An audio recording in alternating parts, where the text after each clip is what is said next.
Hi, hello. Kamusta kayong lahat? And welcome to Hematology 2 for Special Topics 2. So again, ang Hematology 2 comprises your topics of platelets and coagulation factors. So unahin natin yung overview ng hemostasis, and then for today, we will tackle all about primary hemostasis, the processes, the laboratory assessment, and the conditions affecting primary hemostasis. Recall natin yung hemostatic mechanisms. So, hemostasis basically means inhibition of bleeding. Hemo means blood. Stasis means to stop. So, we have two general mechanisms. Unang-una is the primary hemostasis. The primary hemostasis includes, number 1, vasoconstriction. So, huwag tayong magpapalito in bleeding events. Vasoconstriction yung first step. Pero in inflammation, vasodilation.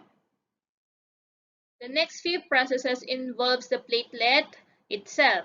So, anong unang gagawin ng platelet? It is to adhere to the damaged blood vessel. Next, platelet activation. Anong ma-activate? Yung mga proteins, no? From the inactivated from going to the active form. The next, platelet secretion, wherein the granules that supposedly for hemostasis, no, masisecrete out of the platelets.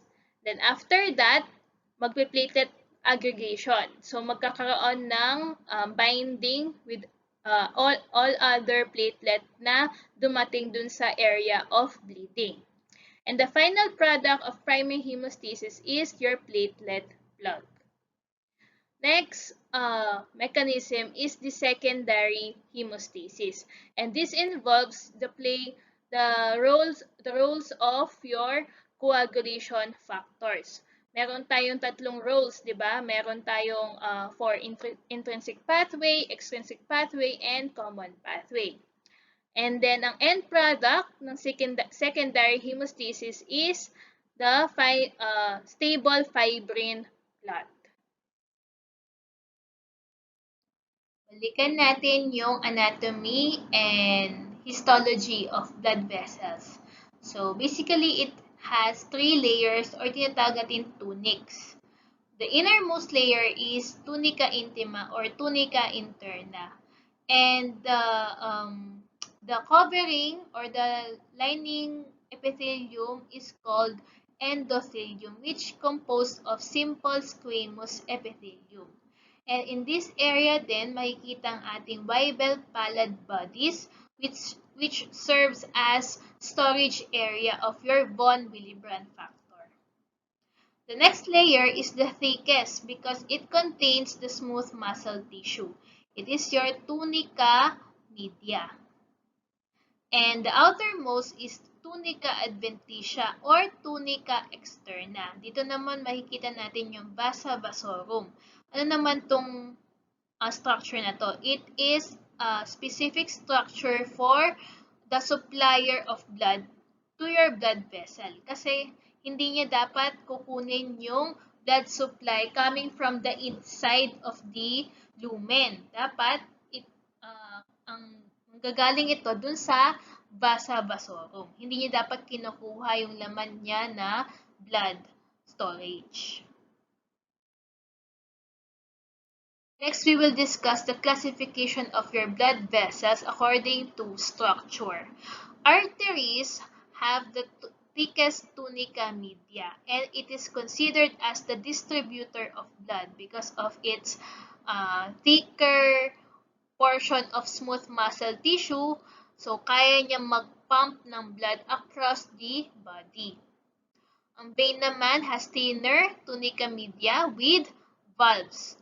So, because of this thinner tunica media, mas malaki ngayon yung lumen niya, mas malaki yung space for the blood, so therefore, it is considered as the reservoir of the blood.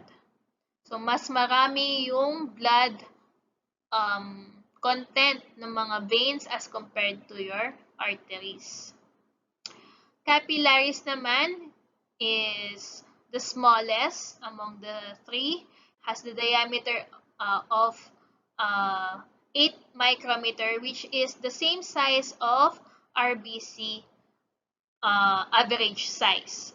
It is also the most numerous kasi sila yung point of exchange between your capillaries, between your arteries and vein. And then, the next structure is not always found in all organs. Kasi ito lang yung mga capillaries found in specialized organs which can be, which has a role in the blood production, specifically your liver, spleen, and lymph nodes. So, itong mga structure na to is tinatawag na sinusoids. So, we have different types of compounds which play a role in the hemostasis. No? It's either for bleeding or for the clot formation. So, ano yung mga contents na to? So, unahin natin yung ADP and ATP. These both compound can stimulate your vasodilation. And these two compounds came from the dense granules of the platelets. Next naman is heparan sulfate. Heparan sulfate can stimulate your antithrombin, which altogether inhibits your factor 2A, 9, 10, and the contact group. Next naman, the prostacyclin, or also known as the prostaglandin I2. Ito naman, it inhibits the platelet aggregation, so therefore, no platelet plug will be formed. Next is thrombomodulin. From the name itself, it modulates the thrombin activity, okay? Or the factor 2. So therefore, it regulates the coagulation process. Via binding of thrombomodulin and thrombin, it will activate the protein C, and then therefore it will inhibit the clotting factors 5 and 8.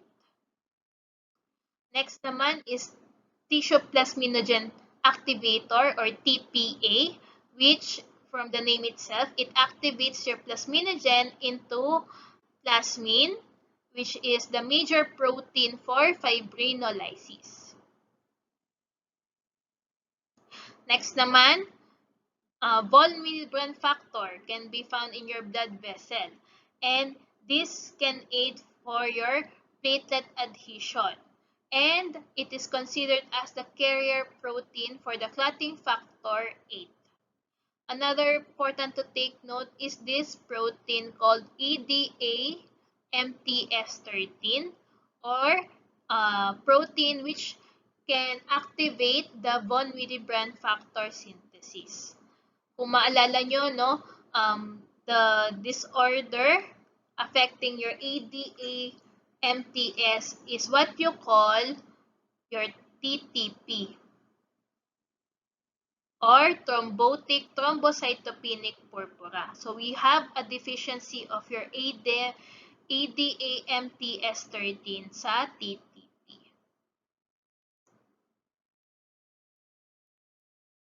So punta naman tayo sa platelets.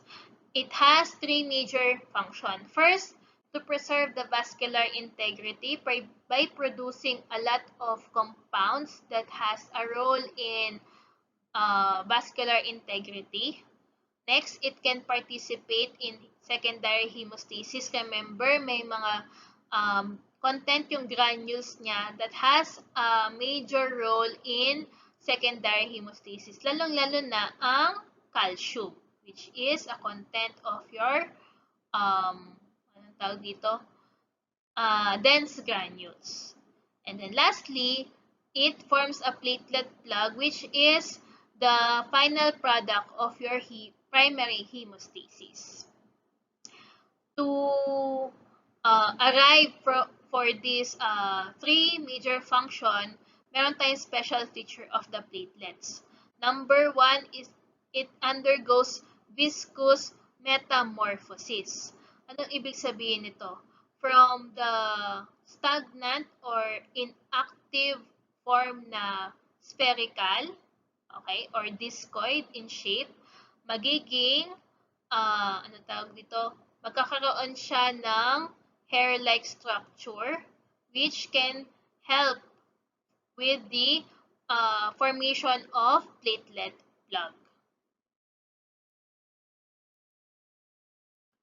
Okay. Next naman is adhesiveness. So, di-discuss natin mamaya no, yung mga important compounds that may affect the platelet adhesiveness. And meron din mga sakit, no, disorders that affect the platelet adhesion. Same goes with the aggregation. Okay.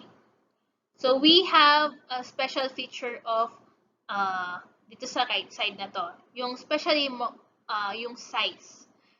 Okay, we have an average size of 1 to 4 micrometer. So much more smaller than your RBC. To compute for the platelet size, we have this parameter called mean platelet volume, which has a normal value of 6.8 to 10.2 femtoliters. And in this parameter, you can arrive if you have macrothrombocytes or microthrombocytes. Macrothrombocytes means you have big platelets. Pag micro, you have small platelets. Ano-ano yung mga condition that will lead to this type of thrombocytes?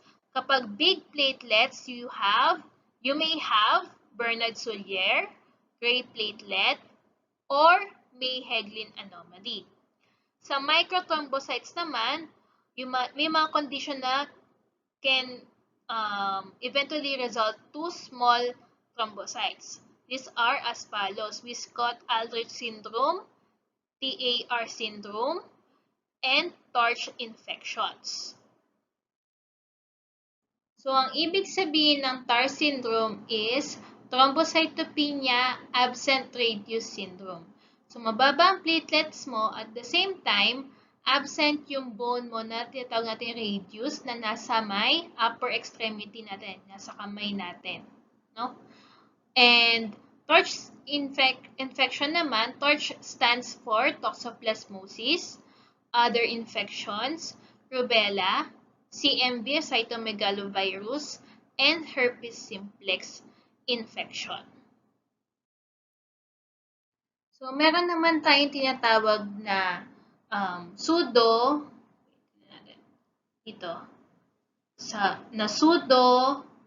macrothrombocyte. Pseudo means false.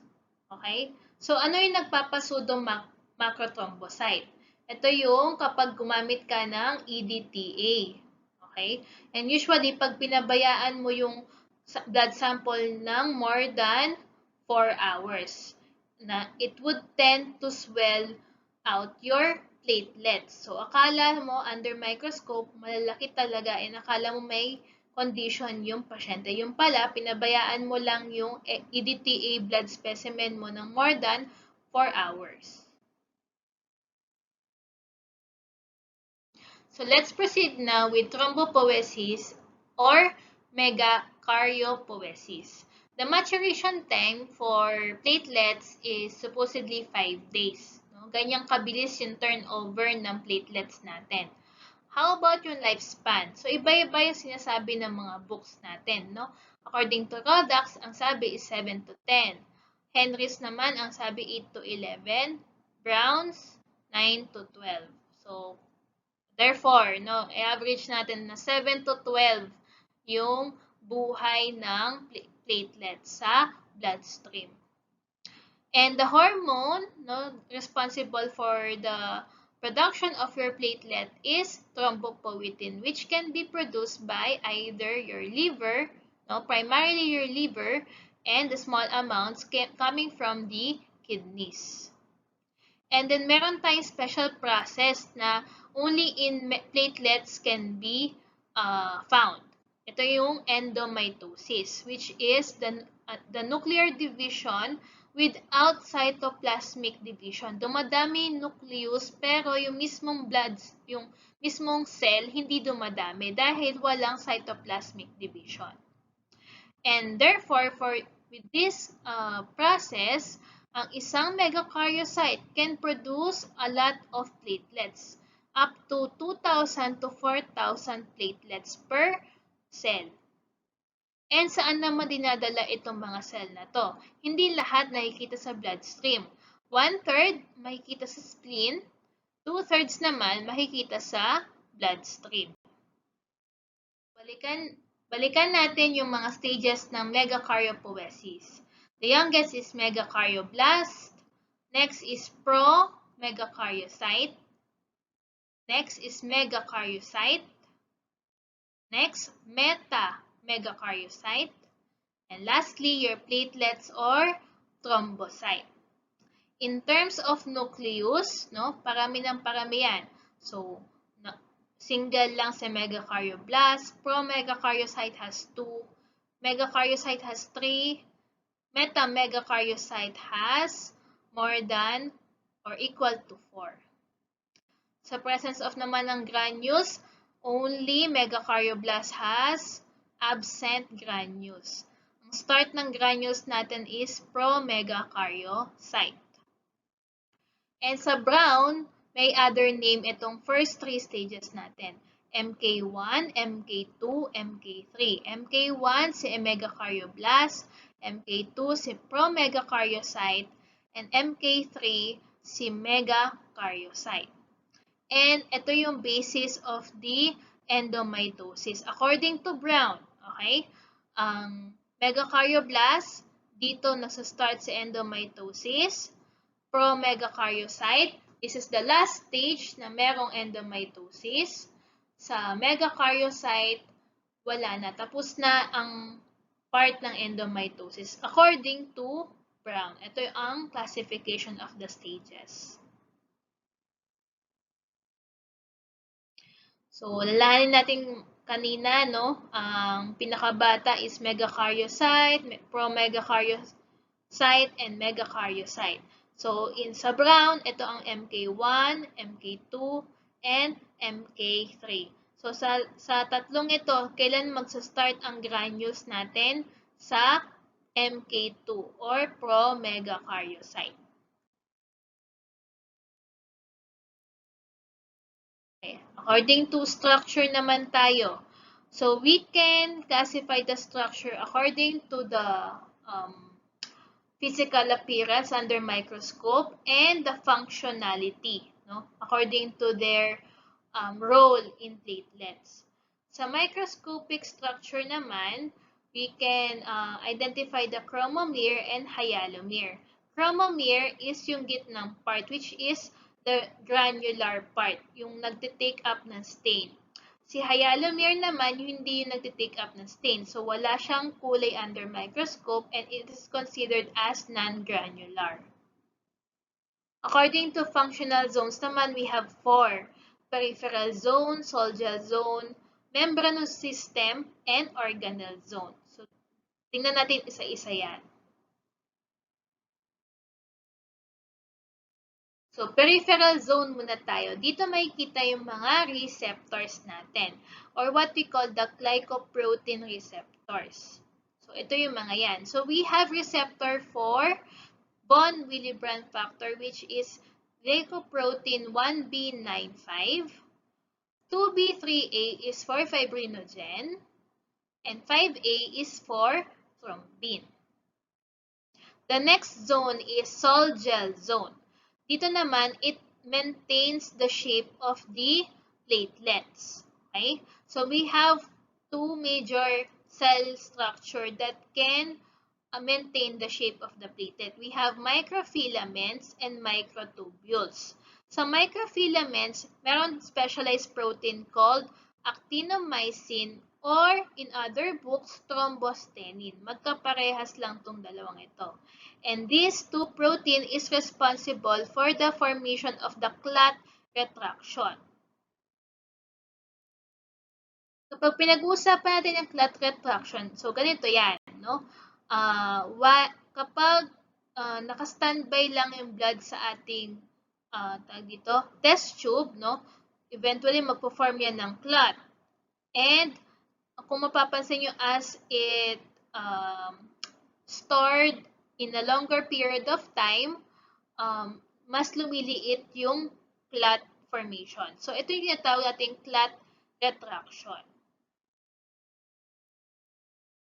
And then next, meron tayong tinatawag na microtubules, and the protein responsible in this structure is tubulin. Si tubulin naman, siya ang bahala for the maintenance of the shape of the platelets kasi nag-iiba yan according to its activation. So kapag inactive form pa yung ating platelets, ang shape niya is in this shape or spherical. Kapag naman active na yung platelets, magkakaroon siya ng mga hair-like structure o projection na to na tinatawag natin na shape na pseudopods. And this is the activated part of the, or activated form of the platelet. And then next naman, sa functional zones natin is the membranous system. And in this system, it can be divided into dense tubular system and open canalicular system. Magkaiba ang kanilang function. Si dense tubular system, siya ang bahala dun sa ating tinatawag na arachidonic acid metabolism. And balikan natin sa arachidonic acid. And ito yung mother compound ng lahat ng mga kailangan ng blood vessel natin. Your thromboxane A2, prostacyclin, or the prostaglandin I2. Okay, siya ang mother compound ng mga yan. Next naman sa mga system is open canalicular system, and ito ang bahala to release the granules of either alpha or dense granules. And yung mga granules na to ay manggagaling dun sa organelle zone. So again, we have alpha and dense. Ang sinasuggest ko lang sa inyo, no, na aralin na lang yung dense granules kasi kukunti lang yung content ng mga yan. Ang mnemonics natin is CAPAS. CAPAS stands for calcium, ADP, pyrophosphate, ATP, and serotonin. All of the weird names, no? Sometimes meron tayong, nandito rin yung von Willebrand factor din natin and fibrinogen. Lahat ng yan nandito sa alpha granules. So let's proceed with the processes and compounds involved in primary hemostasis. So ang focus ko dito sa lecture na to is the primary hemostasis. Ang disorders of secondary hemostasis will be moved to your midterms. Okay? So dito tayo muna. So first process is vasoconstriction. Vasoconstriction is initiated by these two compounds called serotonin and thromboxane A2. Serotonin is also known as your 5-HT or 5-hydroxytryptamine. So, magpapalito, okay? Sa Turgeon, ito laging gamit na name. While in Rodax, ito. So, parehas lang itong dalawang ito, okay? So, next, platelet adhesion naman. Ano ang ginagamit na protein? It is the von Willebrand factor. Sa von Willebrand factor, ano naman ang kailangan na receptor to be able to activate the platelet adhesion process? It makes use of glycoprotein 1B9 and 5. Okay? And then, ang platelet not also bind with the blood vessels but also adhere with collagen in vivo, inside the body, and in glass, in vitro. Kaya, ang ginagamit natin na vacuum tubes, lalong-lalo na if it involves platelet count, hindi tayo pwedeng gumamit ng glass kasi didikit doon ang platelet causing pseudo-thrombocytopenia or fake or false thrombocytopenia. So, wala kang mabibilang na platelet count. Next process is platelet activation. Platelet activation also makes use of your thromboxane A2 and PAF. PAF stands for platelet activating factor. So, nasa name itself. So, hindi tayo malilito dyan. But, your thromboxane A2, you have to take note, dalawa ang kanyang involved na processes. Unang-una, vasoconstriction and platelet activation. Okay? Next process is platelet secretion. And this involves the secretion of the granules. So we have two types of granules in platelets. We have alpha granules and dense granules. Yung alpha granules, it includes all the growth factors and even some of the clotting factors. Basta weird ang name, no? Sila ay yung mga alpha granules. Pero ang dense granules, lilima lang yan, no? Meron tayong mnemonics na tapas. So it stands for calcium, ADP or adenosine diphosphate, pyrophosphate, ATP or adenosine triphosphate, and your serotonin. Okay? And among these 5 compounds, meron isa dito na involved din sa coagulation process. It is the calcium. And then the last process is platelet aggregation. Platelet aggregation makes use of your fibrinogen with the use of receptor called glycoprotein 2B3A. And in other or in vitro, no, outside of the body, platelet also aggregates using your collagen, ADP, and epinephrine. So in aggregometry or yung test for platelet aggregation, ito rin ang ginagamit na reagents. So take note, don't be confused with the function of von Willebrand factor and fibrinogen. Von Willebrand factor is for platelet adhesion, while fibrinogen is for platelet aggregation. Okay? And pagdating sa mga receptors involved, von Willebrand factor uses glycoprotein 1B95, fibrinogen 2B3A. So, must know itong mga to. Okay? So, let's proceed with the assessment of the primary hemostasis. And again, ang primary hemostasis is ang goal natin dyan is to investigate your vascular integrity, no, the blood vessels, plus the platelets, yung counts and the function of the platelets. So, unahin natin yung platelet count. The normal value is 150 to 450 times 10 to the raised to the 9th power per liter of blood. And sometimes ginagamit natin is cubic millimeter. We have to take note of these two information. First, significant bleeding occurs less than 60 platelet count. And the most serious site of bleeding is in the brain or tinatawag nating intracranial bleeding. Because any bleed can lead to space-consuming event sa brain. So, therefore, ipupush niya lahat ng brain matter causing paralysis and eventually stroke.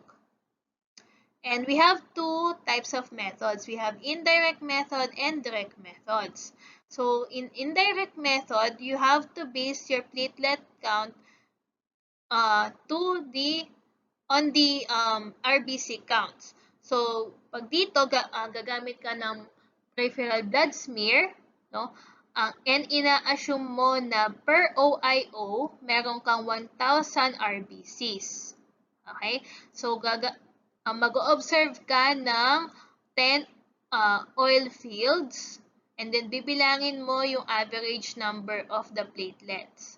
So, ang ating formula is that the number of average platelets multiplied by RBC count over the 1 over the value of 1,000. Kasi nga ang na-assume natin, no, na merong 1,000 RBC per oil field. And then, number 2, direct methods. We have Riesenecker, Guy and Lick, Brecker, and Cronkite. The difference between the three is the usage of the light microscope versus phase contrast. Among these three, ang Brecker, Cronkite lang ang gumagamit ng phase contrast microscope. Okay, let's proceed with the methods. Unahin natin si Riesenecker, which makes use of BCB as the staining method, no, staining reagent, and sodium citrate, which is the preservative. And ang counting method niya, katulad niya yung WBC, counting. It uses the four-corner large square of the Neubauer hemocytometer. And for the formula, katulad din siya ng WBC counting, no? The number of cells counted multiplied by the, etong 10 is supposedly the depth correction factor. 200 naman is yung diluting factor. Ang 4 naman natin is your area correction factor. Okay? Sa Guy and Lick naman, ang ginagamit na staining reagent is crystal violet, same naman ng sodium, ng preservative na sodium citrate. And dito, gagamitin mo naman yung RBC square. Pero this time, lahat ng RBC square sa central large square, no, to 25 intermediate squares. And then the formula for that is the number of platelet counted times 10, which is your depth correction factor, times 200, which is your dilution factor, and 1 is for your area correction factor. Brecker concrete naman makes use of the preservative at the same time, no? The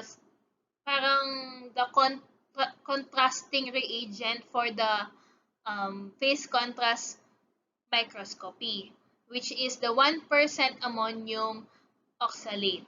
And this time, paano siya gagamitin for the counting method? Katulad lang no Riesenecker. 4-corner large square, and then the formula is the same. Number of platelets times 10 times 200 over 4.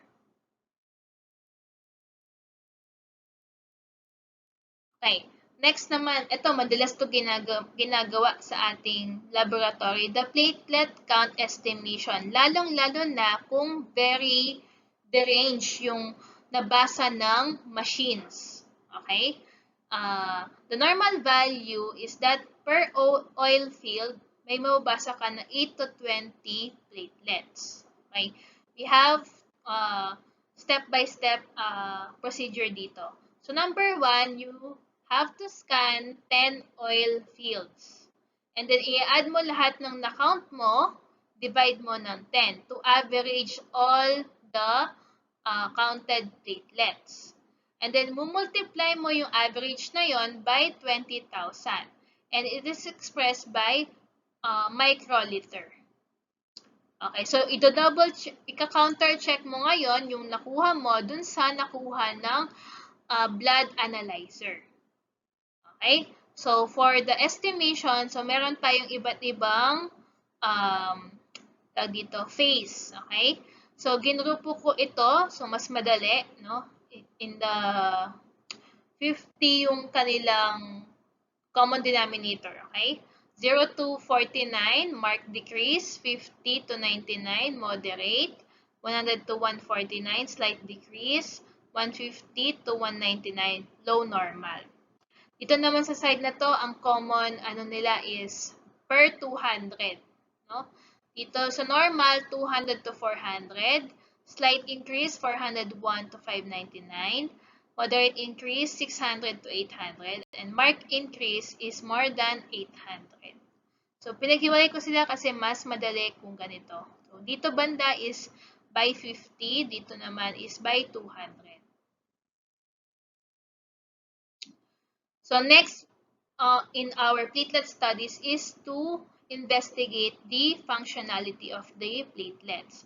For the platelet adhesiveness, we can make use of glass bead retention test. So, imagine natin, no, meron kasing special test tube dyan na may beads, no, dun sa kanyang glass tube. And then, imimix mo dun yung blood sample mo. And the normal expectation is that the platelet should adhere in the beads. Okay?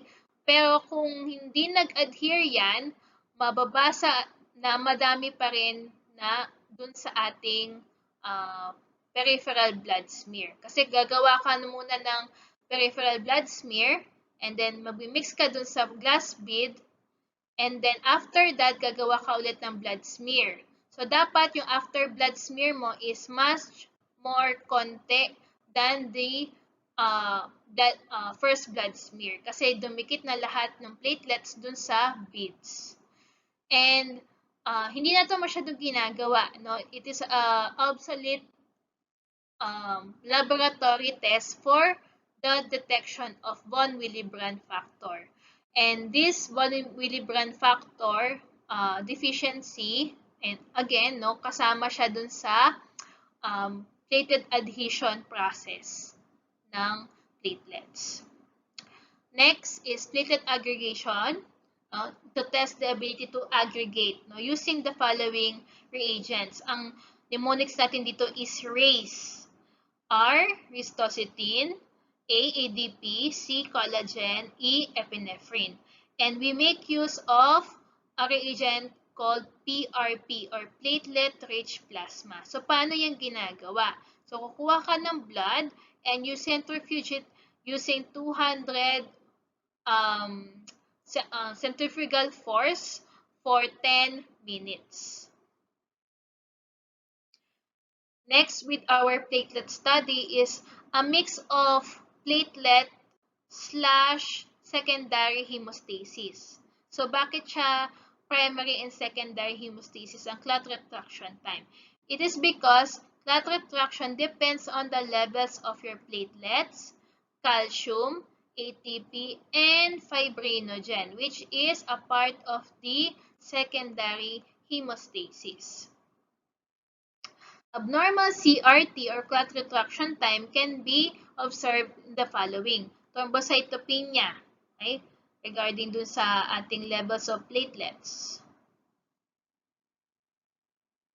Low and abnormal fibrinogen, okay? Paraproteinemia, which has abnormal proteins which may disturb the retraction process. Diba nga, proteins din ang may sala ng retraction, which is specifically your actinomycin and sa other books, it is also called as thrombostenin. Si Glanzmann thrombocytopenia naman, it is a disorder of your GP2B3A, which is a receptor for your fibrinogen.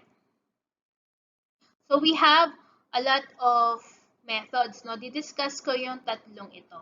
So first is castor oil or Hirschbeck method. Dito naman, ang hinihintay natin result is the dimpling or the droplet-like serum on the surface of the blood drop. And the normal value is 15 to 45 minutes. Then next naman, kapag madami kang sample, no, pwede mong gamitin si Stefanini. It is measured at after 1 hour, after 2 hours, after 16, after 18, and after 24 hours. And you have to observe that normally the retraction will begin at the first hour and it will be completed at between 18 to 24 hours. And the much more accurate is the McFarland method. And it makes use of this formula, the volume of serum over the total volume of the blood sample times 10 after the retraction time. No? So, kailangan ang result is from 44 to 67%.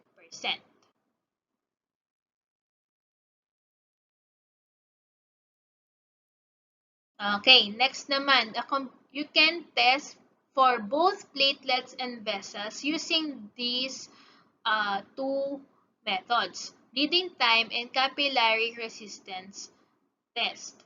Sa bleeding time, no, it can be prolonged due to platelet count of less than 100 times 10 raised to the 9th power per liter of blood. Pwede rin siyang ma-observe if ever may von Willebrand deficiency ka. And lastly, if very fragile yung mga capillaries mo. So we have three most common methods. We have Duke method, which uses your fingertip and earlobe. The normal value is 2 to 4 minutes. Ang IV method naman natin makes use of a sphygmomanometer, and the pressure should be above 40 millimeter mercury. Dito naman, the normal value is much prolonged, no? 1 to 9 minutes. And then next is template bleeding. You have to use a surgicat or simplate, which is much more accurate yung depth ng cut dun sa skin. So, the normal value is 2 to 9 minutes. The next test that can assess your platelet and vessels is capillary resistance test, or tinatawag natin tourniquet test or Rumpel-Lid test. Dito naman ang ginagawa natin, magsusuot ulit ng sphygmomanometer, and this time 100 millimeter mercury ang pressure, and it is stayed for 5 minutes. After 5 minutes, ibabasahin mo yung arm after 15 to 30 minutes. And the grading is supposedly from grade 1 to 4. The normal is grade 1, which is 0 to 10 petechiae only. So before you investigate for the main cause of vascular disorder, you have to determine ano ba yung usual presentation ng isang patient na may vascular disorder. So we have 4 basic presentation. And alamin natin kung ano yung mga difference ng bawat isa. So first, bruising or ecchymosis. Ecchymosis is almost 1 cm or larger, and it varies in color, no? From yellow to green or up to purple red. Minsan, flat din yung mga yan. Okay? So, hindi sila madalas palpable, no, na nakaangat sa skin. Unlike the next presentation called hematoma. Hematoma is much more severe than ecchymosis dahil mas marami siyang extravasated blood. Ano ibig sabihin ng extravasated blood? Lumabas na blood out of the blood vessels. And it usually recollects into underneath the skin. Kaya meron tayong tinatawag na palpable na hematoma or kaya mong kapain.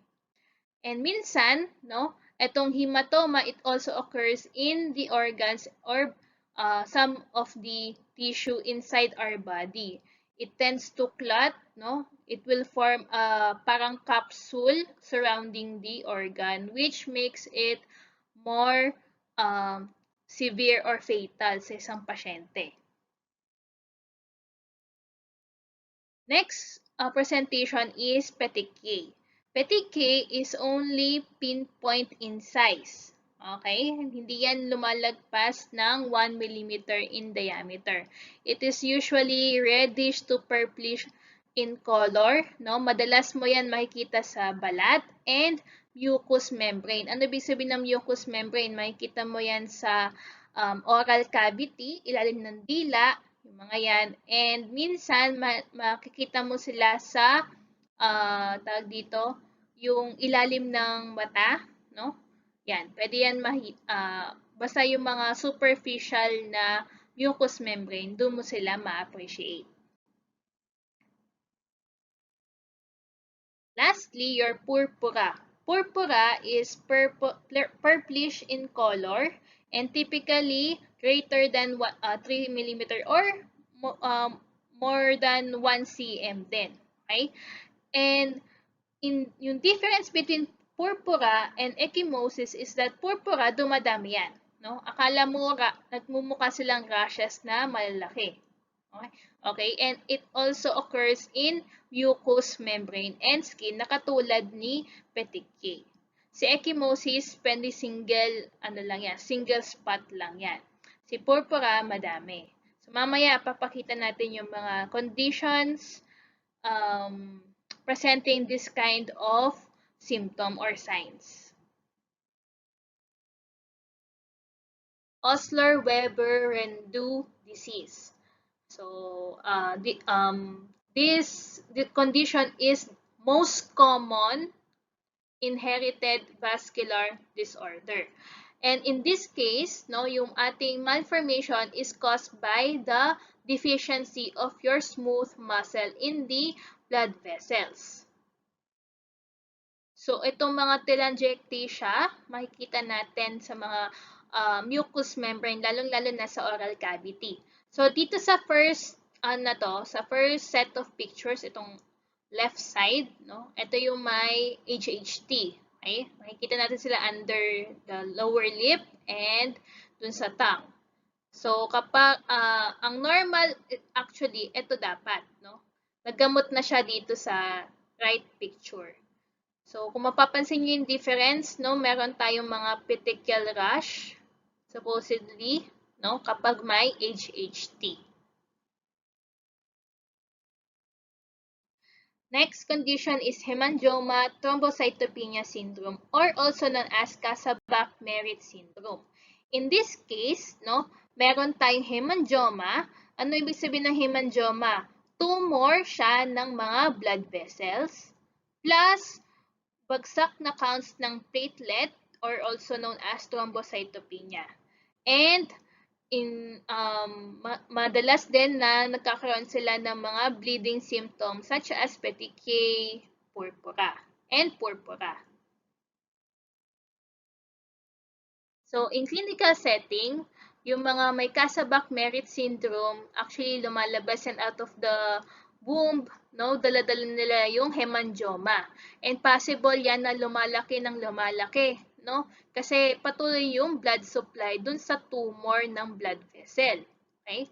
So, in this case, ito yung hemangioma niya. So, kailangan na yan putulin eventually kasi yun yung definitive treatment dun sa enlargement of the hemangioma. So, kailangan putulin yan para hindi na further lumaki yung tumor. And yung madalas, makikita natin sila, no? Nasusurvive naman nila yan, pero kailangan lang ng prosthesis. Okay? So, the following are example of vasculitis. Unahin natin si Henoch-Schönlein purpura. Henoch-Schönlein purpura is also called as allergic purpura or anaphylactoid purpura or purpura rheumatica. So, lahat ng yan, synonymous sila sa isa't isa. Okay? Pero in this case, no, wala talagang ma-identify na source of allergy. Kaya, kahit na tinawag siyang allergic purpura. Pero, under microscope, no, ma-appreciate natin yung deposition of a specific immunoglobulin responsible for allergic reaction. And this immunoglobulin is the immunoglobulin A. Okay?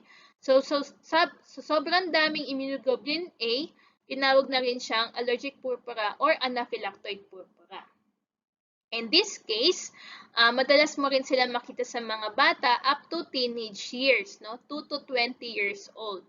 And they manifest the following. Number 1, palpable purpura. Nakaangat na mga purpura rashes. So, madalas yan makita sa legs, no? Sa legs or sa feet. Makikita mo yung mga purpura nila. Next, yung arthralgia. Arthralgia means pain in your joints. Kaya ang tawag natin dyan also is purpura rheumatica. No? Akala mo may rheumatoid arthritis. Yung pala, hinoksyon purpura lang pala. Next naman, nagkakaroon din ng mga abdominal pain, and this abdominal pain is brought about by nephritis. Ano ibig sabihin ng nephritis? Inflammation of the kidneys. Kasi meron doon deposition of the immunoglobulin A or IgA. Pero ang universal sign, no? Pag nakita mo yung sign na yon, alam mo na, hinoksyon purpura na. So, ano ang sign na dapat hanapin mo? Your palpable purpura.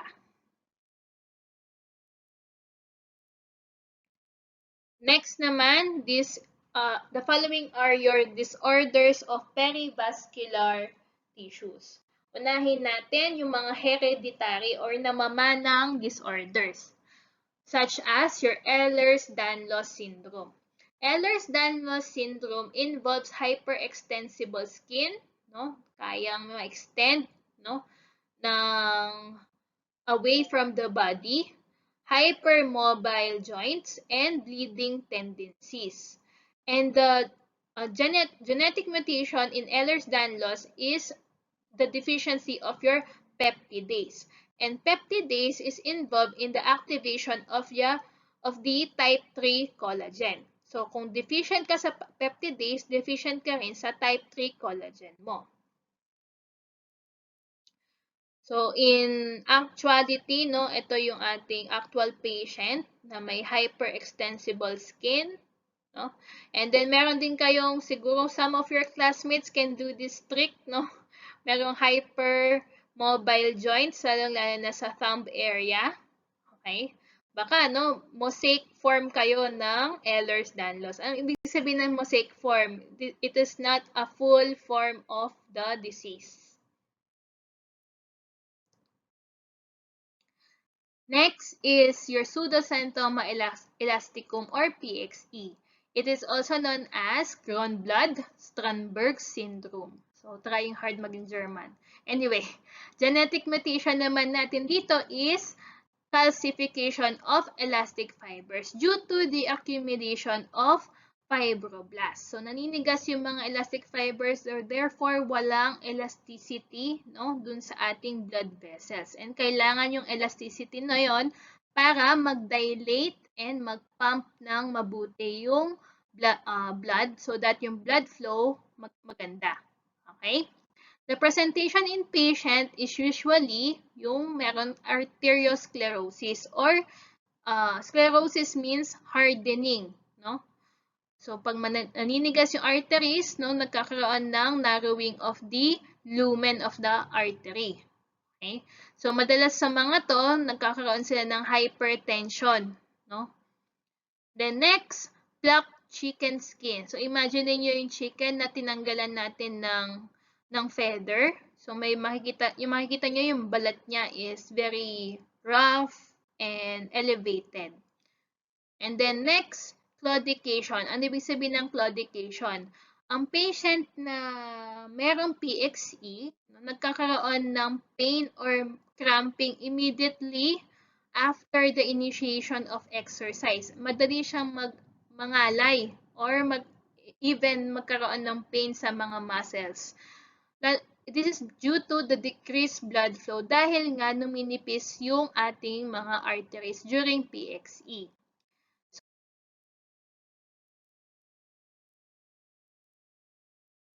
So, ito yung tinatawag nating plaque chicken skin appearance and madalas silang makita around the neck of the patient. Lalo na sa may mga PXE, no? And then, under microscope, ito yung normal na blood vessel natin. Yung blue wavy or hair-like strands na to, these are your elastic fibers. Kapag meron kang PXE, nawawala itong mga to, no? So, nagkakaroon lang ng ganitong appearance under microscope. Malaki ang difference niyan. Next condition is scurvy. Scurvy is actually the deficiency of your ascorbic acid or vitamin C.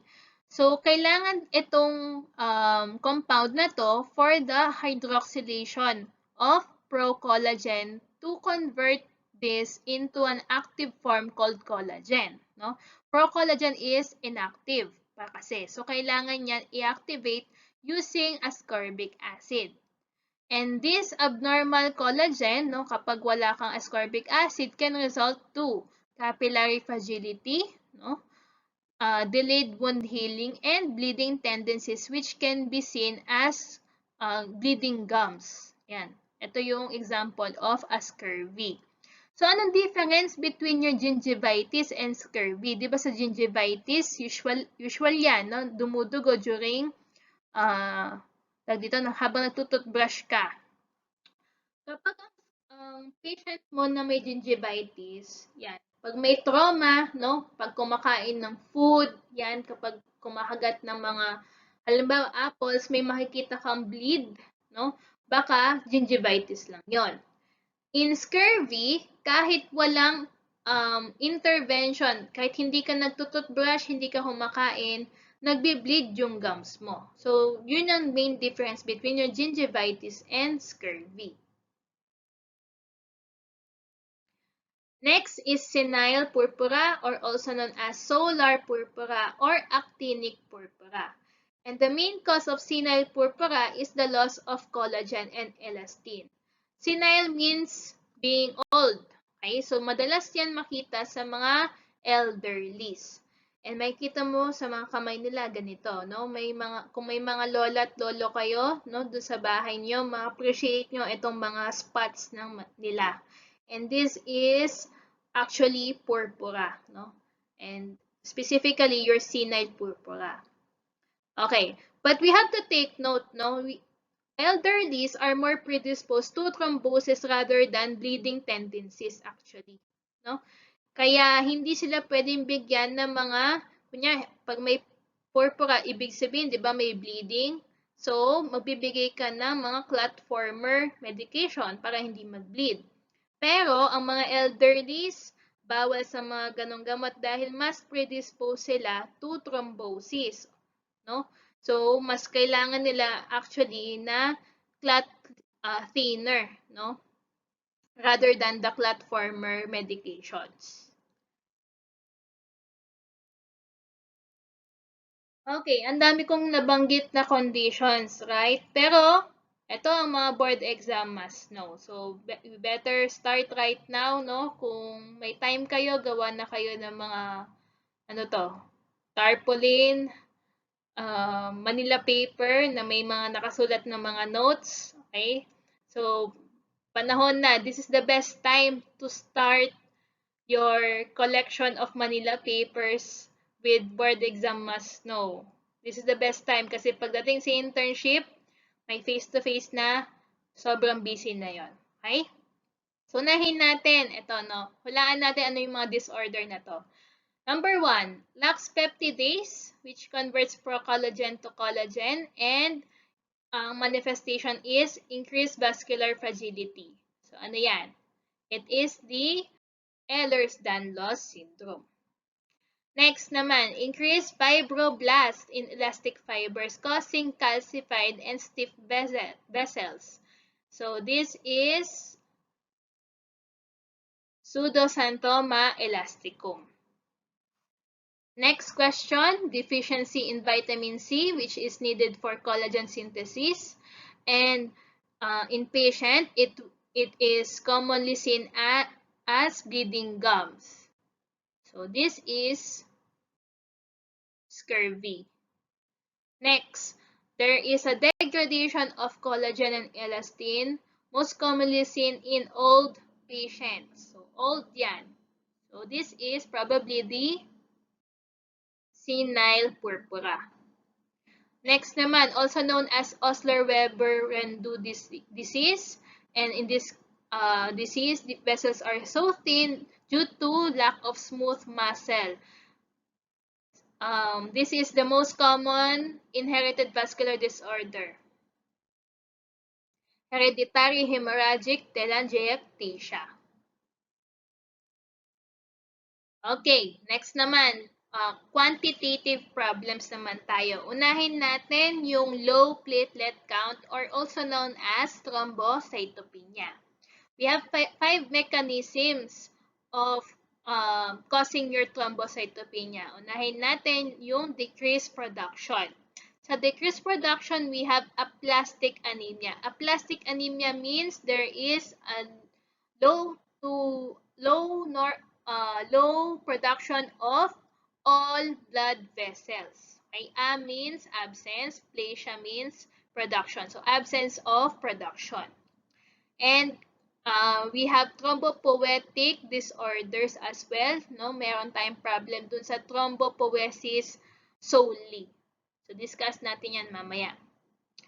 Increased loss or destruction by immune cause. So, meron tayong involved na immune system problem. So, ano itong mga to? We have DIC or Disseminated Intravascular Coagulopathy, ITP or Immune Thrombocytopenic Purpura, and we have Drug-Induced Thrombocytopenia, and PTP or Post-Transfusion Purpura. Sa non-immune cause naman, without the involvement of antibodies or immune system, so anong mga under na condition dito? We have HELP syndrome and TTP. TTP is thrombotic thrombocytopenic purpura, and HUS, your hemolytic uremic syndrome. Next naman, your abnormal distribution of platelets. So, we have dilutional loss, hypersplenism, and splenomegaly. And lastly, your artifactual thrombocytopenia or pseudo-thrombocytopenia or false thrombocytopenia. We have platelet clumping and platelet satellitism. So, unahin natin si decreased production. Decreased production, i-divide natin into three: congenital, acquired, and idiopathic. Congenital means meron tayong hereditary cause, no? May genetic mutation. Unahin natin si Fanconi's anemia. In Fanconi's anemia, we have aplastic anemia na may physical malformation, lalo na sa face, no? Merong cleft palate, ganyan. Tag dito, merong malformation dun sa skull, okay? Kakaroon ng, meron ding mga physical malformation sa upper and lower limbs. Okay, next is cancer susceptibility. Mapapansin mo sa mga may Fanconi's anemia, meron ng blood cancer, may liver cancer, may brain cancer, okay? So, yan, yung triad na to, it would point to your Fanconi's anemia. Next are also congenital cause of thrombocytopenia. Your WAS or Wiskott-Aldrich syndrome and May-Heglin anomaly. So, didiscuss natin ito mamaya, no, sa next few slides. In acquired decreased production, it is almost always caused by treatment or therapy. No? Sa mga may cancer, it is caused by chemotherapy and radiation therapy. Sa mga nag-take ng chloramphenicol, chloramphenicol is actually a treatment used for salmonella infection, salmonella typhi, or in typhoid fever. Pero hindi na yun masyadong ginagamit because chloramphenicol may cause aplastic anemia. And the next, benzene, which is a component of your gasoline. Okay? Benzene also causes aplastic anemia. And lastly, your idiopathic, which is most common. Ano ibig sabihin ng idiopathic? Idiopathic means unknown etiology. No? Hindi pa nalalaman or wala pa talagang theory behind the decreased production. So, this is actually the most common mechanism ng decreased production of your platelets.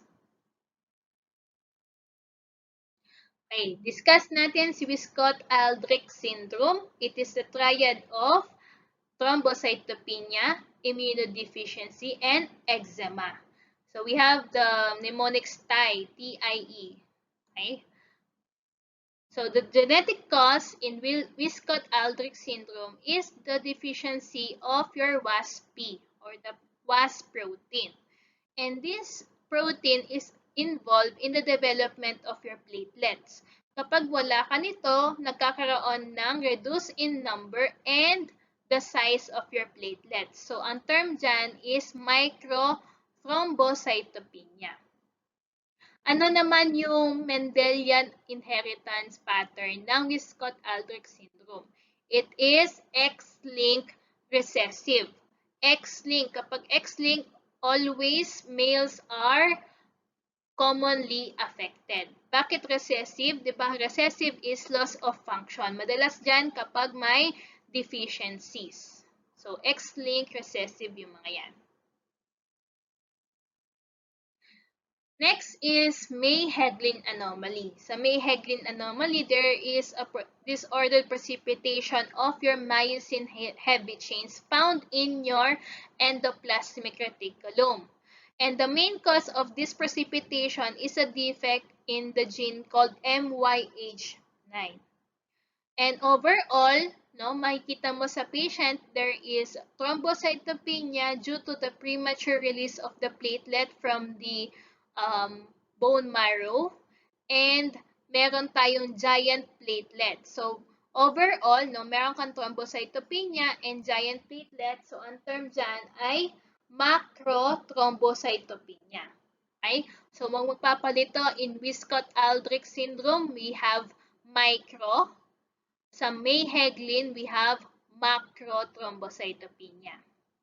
And sa blood smear nila, ma-appreciate natin yung Dole bodies. These Dole bodies can be found inside the cytoplasm of the neutrophils. Okay? Sa neutrophils sila makikita, hindi sa platelet. And Dole bodies are actually rows of rough endoplasmic reticulum. So, ito yan, yung mga naka-encircled structure. Also in this picture, no? This is actually a neutrophil with Dole bodies. Next group of conditions fall into this type of mechanism: increased loss or destruction due to immune cause. Generally, ang cause ng thrombocytopenia is antibody-related. No? So, tingnan natin muna yung first condition. DIC or disseminated intravascular coagulopathy. So, this is not a final disease. No? This is just a part of a bigger problem. Okay? Ano ang meron sa DIC? So, unang-una, magkakaroon ng destruction muna ng mga blood vessel via immune mechanism.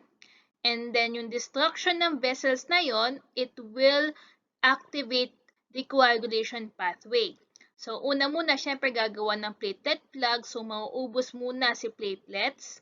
And then, after that, mauubos din yung mga coagulation factors mo dahil extensive yung damage sa mga vessels. So, extensive din yung consumption mo ng platelets and at the same time, ng coagulation factors. Kaya ang tawag din natin doon sa pangalan niya is disseminated intravascular coagulopathy dahil nga mayroon din tayong problem dun sa coagulation pathway. And this DIC, sabi nga kanina, no, it is a part of a bigger problem. So, anong mga disease or condition na associated with DIC? Unang-una dyan, yung ating mga hemorrhagic viral syndromes na na-discuss natin kanina, right? Yung dengue virus, yellow fever, and Ebola. And actually, DIC is the most common cause. MCC is most common cause, okay? Most common cause of death in dengue hemorrhagic syndrome. No, dito sila namamatay actually dahil yun nga extensive na yung pagkaubos ng platelets and coagulation, hindi na nakokontrol yung bleeding and therefore matindi na yung blood loss, so doon sila namamatay. Okay? Next naman is gram-negative bacterial infection. Kung maalala ninyo, no, back in your bacte, gram-negative bacteria carries what type of toxin? Your endotoxin. And this endotoxin will activate this massive destruction of your vessels, imitating DIC. Okay, so implicated din ang DIC in endotoxemia. Next naman, sa mga pregnant women, no, madalas nagkakaroon ng DIC, lalong-lalo na sa mga cases with pre-eclampsia. Okay? Ano ulit ang pre-eclampsia? Ito yung mga pregnant women na nag-release ng proteins through their urine. So, malaking problem ang proteinuria sa pregnant women. Next naman, yung microangiopathic hemolytic anemia. Ano ulit ang mga example natin dito? Ito yung mga TTP or thrombotic thrombocytopenic purpura and your HUS or hemolytic uremic syndrome. So mamaya i-discuss natin na bakit implicated si DIC dun sa dalawang condition na yon. And lastly, yung ipapatake note ko sa inyo is a type of leukemia wherein DIC is involved. This is the M3 type of AML or acute myelogenous leukemia type M3. In WHO or FAB classification, yung French-American-British classification, ang ibig sabihin ng M3 is acute promyelocytic leukemia. So, isa yan sa mga cause of death ng mga may ganitong type of leukemia.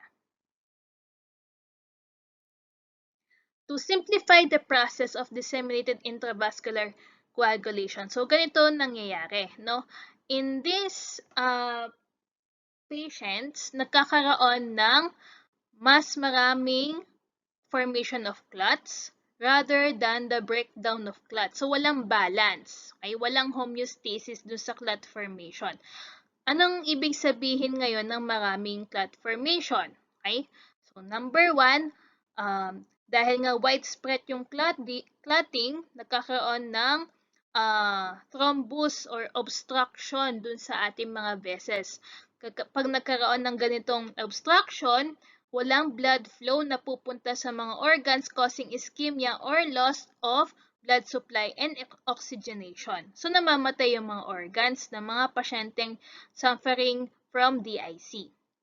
Next naman, dahil nga madami or extensive yung vessel injury, extensive din ang clot formation through depletion, no, of the clotting factors. Pag naubos natin lahat ng clotting factors at the same time the platelets as well, no, nagkakaroon na ng bleeding. So hindi na makasabay yung injury dun sa clot formation or dun sa loss of clotting factors. So two ways sila namamatay, no, through ischemia and extensive bleeding. Next, must know ito, no, how to analyze DIC using the laboratory test. So, as a screening test, ito yung usual in-order, no? Platelet count is expected to be low dahil nga doon sa platelet consumption. PBS will show schistocytes. Schistocytes are RBC that's shaped as parang mga helmet cells. Okay? Bleeding time, clotting time, PT, and PTT are all prolonged. Bleeding time is prolonged dahil nasisira niya yung mga vessels. So, therefore, yung vascular integrity is damaged. Therefore, prolonged ang bleeding time. So, clotting time, PT, and PTT are all prolonged dahil na-consume mo na yung iyong mga clotting factors. So, ibig sabihin, mas prolong ang clot formation. As confirmatory, no, halimbawa, hindi ka pa rin sure kung nagdi-DIC yung pasyente mo, you can do D-dimer levels. D-dimer naman is actually final product of your fibrinolysis. So, discuss natin yan mamaya. So, I have said a while ago, D-dimer is one of the final products of fibrin degradation. So, based in this diagram, no, halimbawa, nabuo na yung platelet plug, nagkaroon ng coagulation process, nabuo ang stable fibrin. Ang stable fibrin, hindi yan magtatagal. No? Kailangan niya ma-degrade eventually. Okay? Kasi clot yan. No? Dapat ma-maintain natin as liquid yung ating blood. So, itong solid component na to, na clot, must undergo fibrinolysis with the use of the plasminogen-plasmin complex. So, plasmin, i-degrade niya yung fibrin into simpler products. And one of the products is actually D-dimer. And yung D-dimer is madaling ma-detect through laboratory testing. So, bakit ito ginagamit in DIC? So, yun nga, ang sabi ko nga, balik tayo dun sa ating diagram a while ago. Dahil mas maraming clot na na-form during DIC, mas marami ka rin ma-appreciate na D-dimer sa blood circulation ng pasyente. Kaya, definitive or confirmatory test talaga ang D-dimer in cases of DIC. Next condition is ITP. ITP, previously, no, ang dating meaning niyan is idiopathic thrombocytopenic purpura. And again, idiopathic means unknown etiology. So, hindi pa natin alam before. So, ngayon, alam na, no? Nung college student pa lang ako, idiopathic pa rin ang pangalan niya. Pero nung after 2 to 3 years, immune na. So, dahil na-establish na ang autoantibodies against platelets is the one causing the thrombocytopenia in patients with ITP.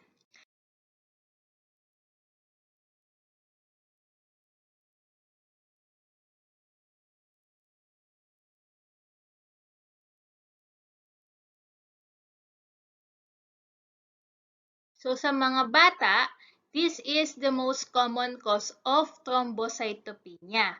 So, kwento ko lang, if ever no, may darating na patient na bata and ito yung mga implicated condition. Halimbawa, nagkaroon ng cough and colds. URTI means upper respiratory tract infection. So, ang mga may patient na nagsasuffer ng URTI, madalas cough and colds yung mga yan. Okay? And sometimes yung mga nag-LBM due to gastrointestinal infection. So, madalas if ever ang litaw ng kanilang CBC is mababa ang platelets, you suspect that they suffer from ITP. Next, yung mga viral infection natin. Balikan nga natin ang ating virology, no? Infectious mononucleosis. Sino ang may causative agent dyan? Actually, marami yan, no? And one of the major cause of infectious mononucleosis is EBV or Epstein-Barr virus. So, sa measles naman, sino ang causative agent? The specific rubeola virus. Chickenpox is caused by your varicella virus. And your rubella or German measles is caused by your Togaviridae family. And also, one of the side effects of vaccination among children is thrombocytopenia. Pero self-limiting naman to, no? Ang ibig sabihin self-limiting, kusa naman nawawala. Okay? Ano yung mga type of vaccine na nagkakos ng thrombocytopenia in children? So, ito yung mga yan. OPV is actually oral polio vaccine, yung pinapatak sa mga bata na pang-polio. Influenza vaccine is yung lalong-lalo na yung intranasal. Hindi involved dito yung yung mga injectables na intramuscular. So hindi yun live virus. Ang live virus yung pinapasok sa ilong or tinatawag na intranasal flu vaccine. And MMR, ano yung MMR? Measles, Mumps, Rubella vaccine. So ito yung mga live virus type of vaccination natin. Naaaralin nyo rin pagdating sa IS. So, iwan ko muna yung viro sa virology, vaccination sa IS. Okay? Ang focus lang natin dito is merong thrombocytopenia in these cases. Okay? Pag naglabas ako ng case study na involve ang children at merong mga ganitong history sa patient, ITP ang sagot. Okay?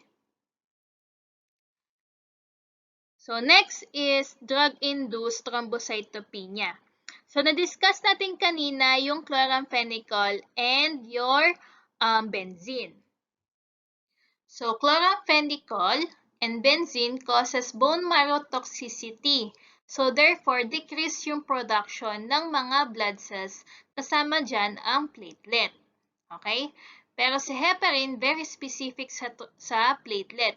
So, paano yan nangyayari? So, paano to nangyayari? Halimbawa, ito yung platelet natin and it contains the receptors called PF4 or platelet factor 4. So, if ever ang patient natin ay nag-take ng heparin, some of the complexes will form a binding relationship with the platelet 4. Okay? So, ganito ang binding yan. Pero may problem tayo dyan. So, the binding of heparin and your platelet factor 4 will tend to initiate the immunoglobulins, no? So, ang tingin ngayon ng immunoglobulins mo na foreign body itong complex na to. So, tatargetin niya yung mga platelets na may binding of heparin plus your platelet factor 4. Pero may implication naman yon. Rather than targeting only this part of the binding, it also tend to target the other platelets na wala namang kamalay-malay dun sa complex binding na to. Kahit walang ganitong binding na tatarget sila ay nade-destroy. So therefore, ang heparin-induced thrombocytopenia is destruction due to immune cause. So, in books such as Rodax, iba na yung pangalan ng HIT. Ito na yung recent name niya, heparin-induced thrombocytopenia with thrombosis. Bleeder na, platformer pa. So, paano to nangyayari? So, yun nga, ang pagiging bleeder niya is due to thrombocytopenia, which is generally caused by the inhibition of the platelet factor 4. And then thrombosis, yung pagiging platformer, is brought about by heparin resistance. Ano nga ba talaga yung mechanism of action yan? The real mechanism of action is that heparin activates the antithrombin to inhibit thrombin formation. Pero dahil nga may resistance, hindi na to nangyayari. Okay? So, itong part of thrombotic problem ay ipapasa ko na pagdating natin sa pre-final term natin. Okay? Ako ulit ang magtuturo nito. So, babalikan natin itong thrombotic part of the HITT. So, yung UFH, LMWH can cause HIT. Okay? And this side effect, no, nung pinag-aralan ng mga scientists, so nag-develop sila ng panibagong heparin na hindi na nagkakos ng HIT, which is, ito yung newest form, your fondaparinux. So, dito na, wala na tayong ma-appreciate na HIT effect dito sa klase ng gamot na to. Okay? Another information about these types of heparin, no? Dahil nga ang heparin madaming side effect, no, meron tayong monitoring test dito. Ang UFH kailangan ng APTT monitoring, while yung mga newer types of heparin hindi na kailangan. In terms of toxicity, meron naman tayong available na antidote. And this antidote is called protamine sulfate. Ngayon, sino sa kanila yung madalas nagkakos ng toxic effects? So, ang UFH and your LMWH, ito nga yung nagkakos ng HIT. So, kailangan nila ng antidote such as yung ating protamine sulfate. While in the newer heparin called fondaparinux, hindi na kailangan. So, mas madaling gamitin ngayon si fondaparinux in our patients. In assessment of HIT, so pwede tayong mag-screening test using platelet count and aggregometry. But for gold standard and reference method, so pag kailangan gamitin in research purposes, so ito yung gold standard na gagamitin, serotonin release assay. Next is PTP or post-transfusion purpura. So, dito sa condition na to, sino ang may sala? Yung donor ng dugo or taga-receive ng dugo? So, alamin natin what is the usual clinical setting in PTP. The donor has HPA or the human platelet antigen.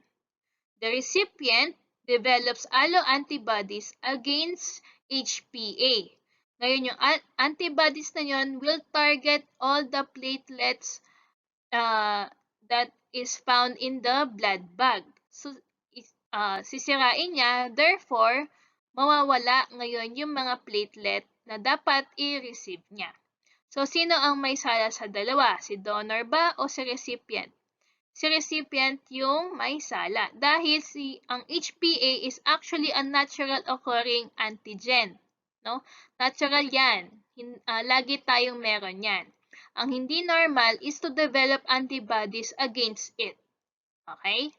So, sino pa yung may mga at risk for this kind of condition? Number 1, women who are multiparous. Ano ibig sabihin ng multiparous? Sila yung madami ng anak. No? Ano yung ibig sabihin natin na madami ng anak? In operational definition, more than 5 children is already multiparous. Bakit nagkakaroon ng PTP in multiparous women? So, sa dami ng anak nila, no, madami na rin siya na-expose na fetal cells during birth, no?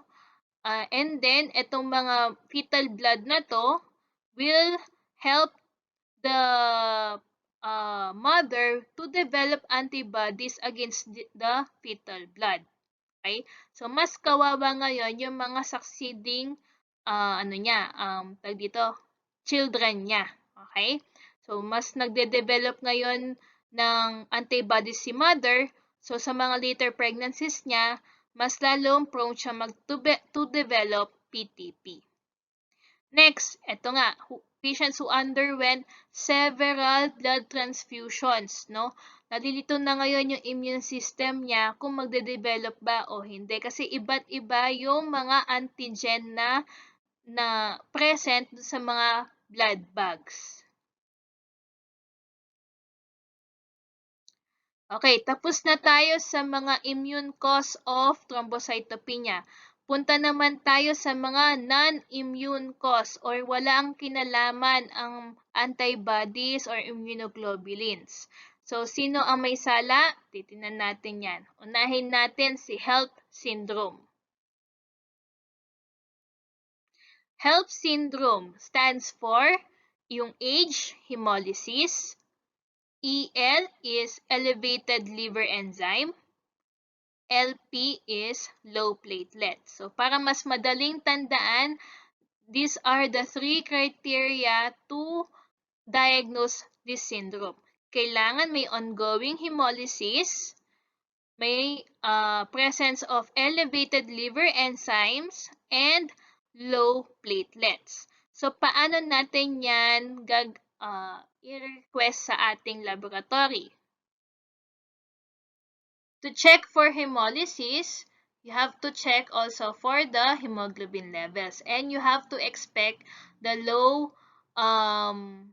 levels of hemoglobin. Yung elevated liver enzymes naman natin, pwede kang mag-request na lang ng AST/ALT. And usually, high itong mga to.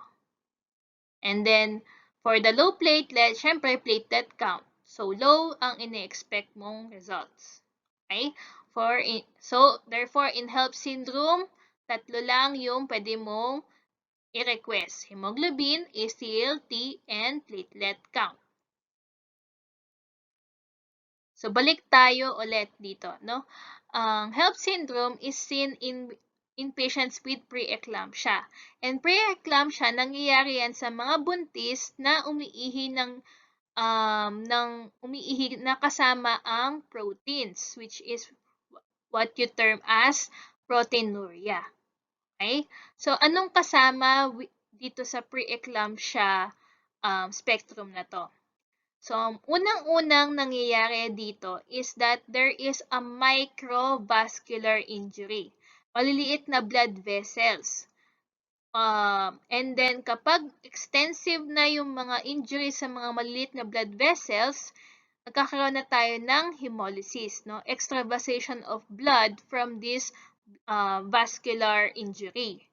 Kapag nagkakaroon ng matinding vascular injury, so magre-rescue ang ating mga platelets, pero kung madami na yung mga sites ng blood vessel injury, mauubos ang mga platelets mo. So therefore, low platelets ang expected natin dito.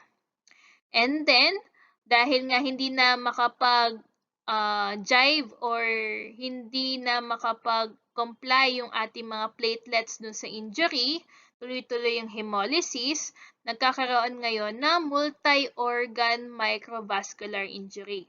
And one of the organs na sensitive sa microvascular injury is your liver. Dahil nga, ang liver is a reservoir of your blood. Okay? So, supposedly, dapat madaming blood doon. Pero, walang pumupunta na blood doon dahil nga pangit yung blood flow dahil dito sa blood vessel injury. So, nagkakaroon ng liver problem called hepatic necrosis. Namamatay yung mga liver cells. Kaya, therefore, ang expected mo na laboratory finding sa liver function test is that it will show elevated liver enzymes. Katulad ng kanina na sinabi ko, AST and ALT is expected to be high in preeclampsia and HELP syndrome. Okay, next group of conditions that is related to non-immune destruction are these two syndrome. Unang-unahin natin ito, thrombotic thrombocytopenic purpura. Thrombotic thrombocytopenic purpura manifests as microangiopathic hemolytic anemia, no? Naga-anemia ka na. Meron ka pang thrombocytopenia. And from the name itself, meron ka rin purpuric rashes. What is the pathogenesis of TTP? This is due to the deficiency of your ADAMTS13. Ito ay kailangan to activate your clotting factor called von Willebrand factor. So, kapag hindi na-activate si von Willebrand factor, hindi gagana yung coagulation pathway. So, therefore, bleeder ka. So, nagkakaroon ka ng hemolytic anemia. So, and then, yung mga nasisira mong vessels, tinatry i-save ng mga platelets. So, therefore, may platelet consumption. And kapag walang nabubuong platelet plug or stable fibrin, bleeder ka. So, nagkakaroon ng purpuric rashes. Okay? So, next condition naman tayo. Hemolytic uremic syndrome. May hemolytic anemia, microangiopathic hemolytic anemia. So, and then, meron ka rin thrombocytopenia. and uremic. So, uremic means anything about your kidneys, no? Meron tayong acute renal failure.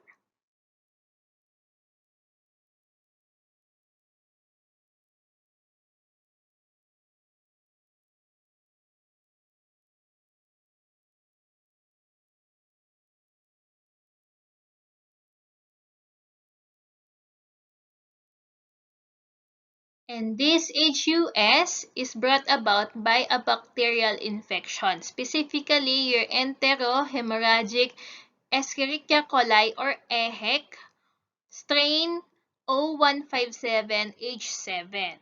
This strain contains or nagdadala siya ng toxin na kamukha ng Shigella. Kaya ang tawag is Shiga toxin. Okay? And this type of toxin is an endotoxin. Okay? So, kaya mas grabe siya, mas fatal, mas severe in destroying blood vessels. So, ano naman yung kanilang pagkakaparehas? They both cause thrombocytopenia through non-immune cause. And this non-immune cause is specifically the microangiopathy. Micro means small, angio means vessels, pathy is a disorder or disease. So, a disease of small blood vessels. So, next group of mechanisms naman tayo, abnormal distribution of platelets or abnormal pooling of platelets. So, isa dyan yung mga, dilutional loss, hypersplenism, and splenomegaly. So, halimbawa, nasagasaan ka, wag naman sana, no? And kailangan mo ng madaming blood bags. And after that, ang doktor ina-expect na mataas ang CBC or platelet count mo dahil madami nang na-transfuse sa'yo na blood bag. Pero, hindi pa rin tumaas. So, anong nangyari? You might consider a dilutional loss. Okay? Dilutional loss happens in patients who receive massive blood transfusion. Ano ang operational definition ng massive blood transfusion? The patient received 15 to 20 units within 24 hours. No? Ganyan karami blood bags. Pero bakit even though na madaming blood bags, bakit pa rin hindi tumataas ang platelet count? This is due to number 1, ang blood bag ay hindi nakalagay sa room temperature. Diba, ang madalas na storage area ng ating mga whole blood is refrigerated area. So, kailangan, para mag-function pa rin ang platelet, kailangan nasa room temp at hindi mag-induce ng platelet clumping. Okay? And another is that the platelet should be in an agitator. No? Kailangan na shake pa rin yung blood kasi prone nga sa platelet clumping yung mga platelets inside the blood bag. And madalas ang mga blood bags sa refrigerator nasa stagnant position lang. So therefore, lahat ng naibibigay sa pasyente nagiging defective or nasisira lang. Next is hypersplenism and splenomegaly.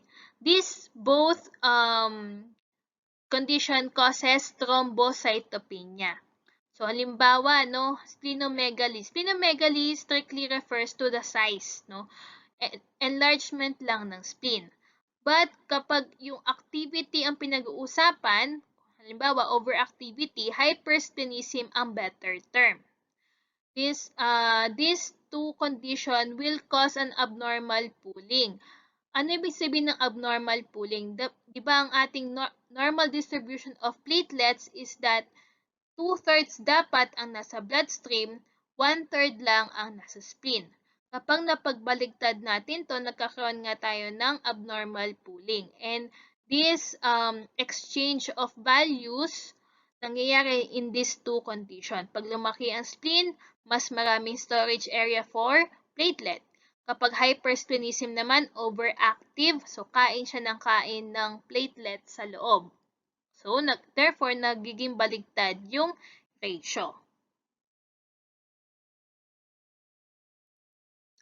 And lastly, our artifactual thrombocytopenia or meron tayong term dyan na pseudo-thrombocytopenia.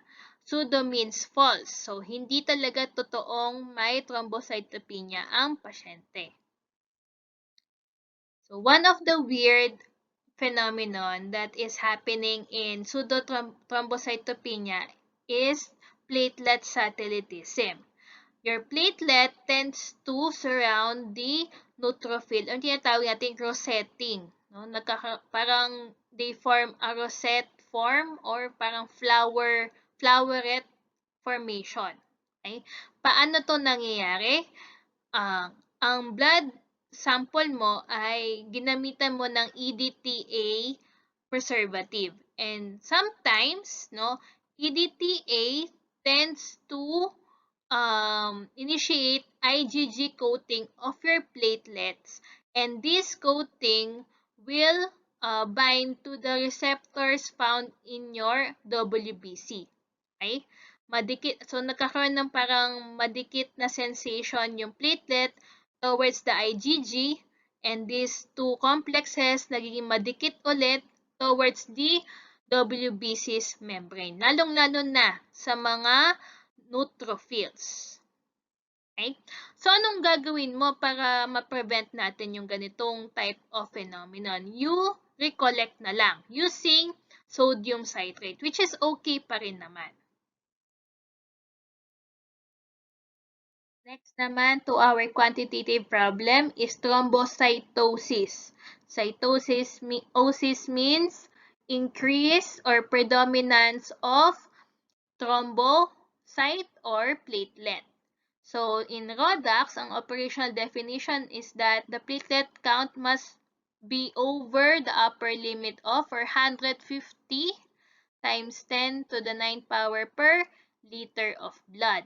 So, yan yung sa RODAX. Okay, mamaya makikita nyo, iba naman ang WHO criteria. Pero, punta muna tayo sa etiology. So, we have two types of thrombocytosis. We have primary thrombocytosis and secondary or reactive thrombocytosis. So, anong difference nila? The cause. Okay? In primary thrombocytosis, ang main cause niyan is the bone marrow itself. Meron tayong problema mismo sa bone marrow. So, therefore, kahit mababa ang levels or normal ang levels ng thrombopoietin mo, which is the hormone signaling for thrombocyte production, overacting pa rin si bone marrow to produce thrombocyte. Even kahit 0 na lang ang thrombopoietin mo, gumagana pa rin or nagpo-produce pa rin ng maraming thrombocyte si bone marrow. And this is the primary thrombocytosis.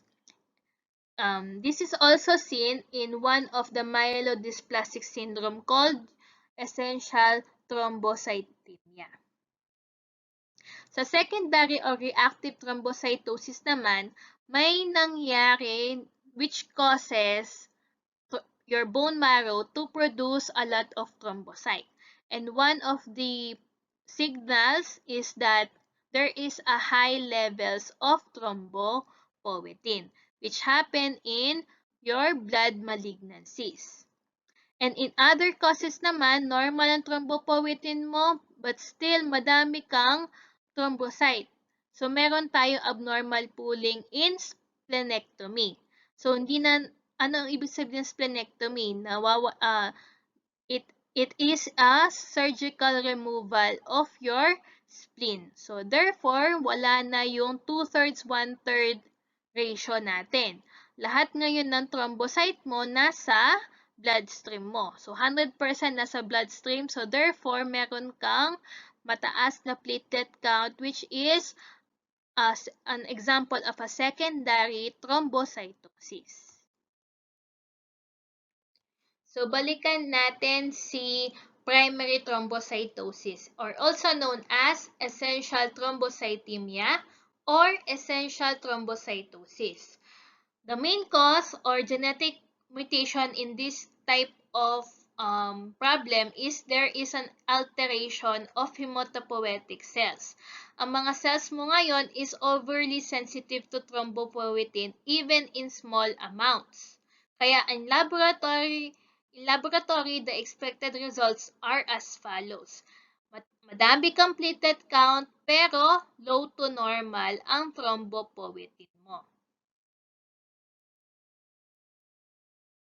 So we have two criteria. Meron si net si Rodax, meron din si net si WHO. Si Rodax, ang point of upper limit niya is sinagad niya hanggang 600. Okay? So more than 600, the hemoglobin should be less than 13 grams per deciliter with stainable iron in bone marrow. So ito yung kanyang criteria to diagnose primary thrombocytosis. While in WHO criteria, so kailangan lang more than 450, your bone marrow shows increased megakaryopoiesis only, okay? So no other increased production of other cells. Third is that there must be no cancer cells, myelodysplasia, or any bone marrow neoplasm. And lastly, this is important, the final or the confirmatory test, the presence of your JAK2 mutation. Okay? So, take note natin yan. Highlight natin. Yan. Next is the qualitative platelet disorder naman tayo. Last na, kapit lang tayo guys. Okay? So, qualitative platelet disorder, also known as thrombocythemia or thrombocytopathy. So, ginroup ko sila into three. So, we have disorders of platelet adhesion, disorder of platelet aggregation, and disorder of platelet secretion. Unahin natin itong dalawang ito dahil medyo nakakalito sila in terms of aggregometry. So take note, this table is one of the board exam must know. So kung may time kayo, gawa na kayo ng Manila paper nyo na may ganitong table. Next syndrome is Chiajak-Higashi syndrome. Again, it involves abnormal fusion of granules. So not only granules of your platelets, but also the granules of your granulocytes in WBCs, lalo-lalo yung mga neutrophil, eosinophil, and basophil. So lahat ng cell na which contains granules, apektado ng Chiajak-Higashi syndrome. Lastly, your Wiskott-Aldrich syndrome. So, tandaan natin, not only it affects the platelet count, it also affects the platelet function. Lalong-lalo na yung dense granules natin. Okay? So, meron tayong quantitative, qualitative problem in Wiskott-Aldrich syndrome. Again, what are the triad of symptoms of Wiskott-Aldrich syndrome? We have mnemonics. T for thrombocytopenia, I for immunodeficiency, and E for eczema. And lastly, one of the dreaded drugs or medication which causes platelet dysfunction is aspirin. Aspirin causes irreversible inhibition of your enzyme called cyclooxygenase. So, magsingit lang ako ng another diagram to picture out the effects of aspirin. So, aspirin again inhibits your cyclooxygenase. So, cyclooxygenase, ang ating naming dito is COX, We have two types, COX-1 and COX-2. COX-1 ang specific for your thromboxane A2. And hindi lang COX-1 ang naapektuhan niya, no? Yung aspirin also targets your COX-2. So, ang dami niyang na-prevent or na-inhibit na mga bodily function. So, madaming effects or bad effects ang aspirin. Not only for the function of the platelet, but also the following, your gastrointestinal tract function, kidneys, yung mga yan. Okay? So that concludes our first part of Hematology 2 for special topics.